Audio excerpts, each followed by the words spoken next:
Et si vos tâches répétitives se réalisaient toutes seules pendant que vous faites autre chose?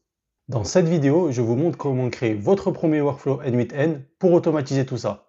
Sur cette chaîne, je vous explique et vous aide à automatiser vos tâches répétitives avec N8N et l'IA. Si vous n'avez pas encore installé N8N, j'ai fait une vidéo complète d'installation. Le lien est en description de cette vidéo. Alors, qu'est-ce qu'une automatisation exactement? Donc, une automatisation, c'est une suite d'actions répétitives qui permet de transférer des données d'un point A à un point B. Et tout ça automatiquement et sans intervention humaine. Et pourquoi automatiser? Donc, il y a trois avantages à automatiser. Le premier, c'est que ça permet de gagner du temps. Donc, en effet, ça permet pour vous d'éliminer toutes les tâches manuelles que vous avez à réaliser. Le deuxième, c'est que ça permet d'éliminer les erreurs humaines. En effet, le workflow s'exécute de manière identique avec zéro oubli, peu importe le nombre de fois où il s'exécute. Et le troisième, c'est que ça permet de vous focus sur les tâches qui ont de l'impact réel pour vous avec de la valeur ajoutée.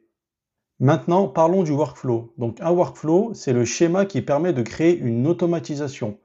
Donc un workflow est structuré en trois points. Donc le premier point, c'est le trigger ou déclencheur. C'est ce qui permet de démarrer le workflow. Par exemple, ça peut être un mail que vous recevez, un formulaire qui est rempli. Ensuite, le deuxième point, c'est l'action. Donc il peut y en avoir une ou plusieurs successives. Donc c'est l'étape intermédiaire. Et ça permet de transformer, filtrer, manipuler les données. Donc pour ça, vous pouvez solliciter plusieurs actions. Donc ça peut être par exemple l'intelligence artificielle, une condition. Et enfin, le dernier point, c'est la sortie. Donc là, c'est l'action finale. C'est là, en fait, où on va envoyer les données. Donc, vous pouvez les envoyer par mail, vous pouvez les enregistrer dans une base de données, les transmettre sur les réseaux sociaux. Donc voilà, ces trois composants sont la base de toutes les automatisations. Avant de se lancer dans N8N, il y a une étape cruciale qu'on appelle le mapping ou la cartographie. Et en fait, ça permet d'avoir une vision globale du workflow qu'on a à créer avant de le commencer.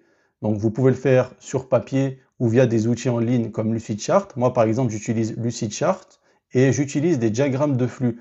Donc en fait, ça me permet de voir les étapes successives de mon workflow. Donc là, vous pouvez voir, il y a un schéma, bon, il est vide, mais voilà, après, ça dépend du workflow que vous avez à réaliser. Et voilà, vous pouvez faire un diagramme de ce type-là.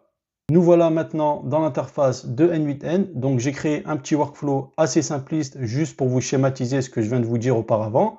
Donc voilà, ce workflow, il permet d'envoyer la météo quotidienne d'une ville. Donc voilà, là on a le premier nœud. Donc c'est le déclencheur comme je disais tout à l'heure. C'est ce qui va permettre de déclencher le workflow. Donc là, j'ai mis un déclencheur manuel qui va se déclencher lorsque je vais cliquer sur Execute Workflow. Mais dans la logique, vous pouvez le remplacer par un déclencheur automatique, par exemple, qui se lance tous les matins à 7 h du matin. Là, c'est vraiment juste pour vous faire la démonstration. Ensuite, là, on a le deuxième nœud. Donc ce nœud-là, il permet de faire une requête HTTP à une API pour récupérer les données météo en temps réel d'une ville. Donc voilà, moi, l'API que j'utilise, c'est celle-là. Donc voilà, elle est 100% gratuite, vous pouvez l'utiliser. Vous avez juste à vous inscrire. Et enfin, le troisième nœud, c'est l'action finale, la sortie, qui permet d'envoyer un email avec les infos météo. Donc là, on va faire une petite démonstration. Donc là, on va cliquer ici, on va cliquer sur Execute Workflow pour lancer le workflow. Hop, donc voilà, le workflow s'est exécuté. Et là, si je vais sur ma boîte mail, vous pouvez voir que j'ai reçu le mail à 17 h 30. Donc là, vous voyez, il est bien 17 h 30. Hop, je clique ici et là, voilà, ça me met le petit message avec la météo. Voilà, vous venez de créer votre premier workflow. Prochainement, on passe au niveau supérieur avec les API. Pour booster votre productivité avec l'automatisation et l'IA, abonnez-vous à ma chaîne.